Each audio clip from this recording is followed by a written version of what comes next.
People who lived in Chinatown were literally in the shadow of the World Trade Center, just 10 blocks away. It is one of the closest residential neighborhoods to the towers.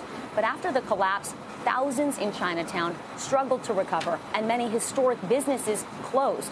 As we reach the 20-year milestone, this community is using lessons learned then to take on new challenges. Peter Lee now owns Hop Key, the Cantonese restaurant his father opened more than 50 years ago in New York City's Chinatown. But after September 11th, 2001, Lee almost lost the restaurant. Business here in Lower Manhattan just totally stopped for the 3 to 6 months. Chinatown was cut off, losing power, water, and phone service. What did that do to the community, not just to have the terror attack so close, but to have the community and the businesses affected in that way? We have no other choice but to get closed down. In the wake of the attacks, Chinatown businesses lost between 60 to 100% of their revenue. Nearly 3/4 of the workforce lost jobs. And experts say Chinatown was left behind when it came to financial relief. For example, one program offered families in wealthier neighborhoods like Tribeca and Battery Park City $14,500 in assistance. But in Chinatown, where the average income was a third less, grants ranged from just $1,750 to $7,750.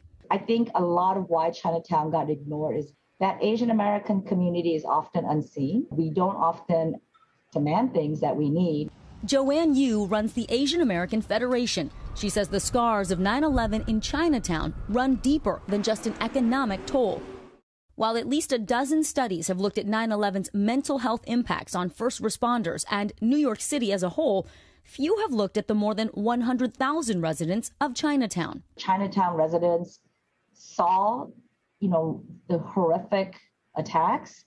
They had to live with that impact. That is the scar that we all bear together, and it really is emotionally painful.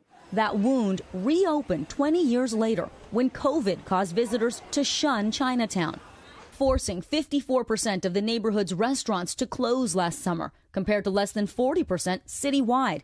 Some were able to reopen, including Hop Key. How does it feel to have people back in the restaurant? It's great to have. He shut down for 2 weeks during COVID. Lee says 9/11 taught him to be resilient and fight for resources to continue serving his customers. You've had some really famous diners over the years, right? Yes, Conan, you had Anthony Bourdain come to your restaurant. How do you stay so grounded? My father and his partners started something good, and hopefully maybe I can try to make it last a few more years.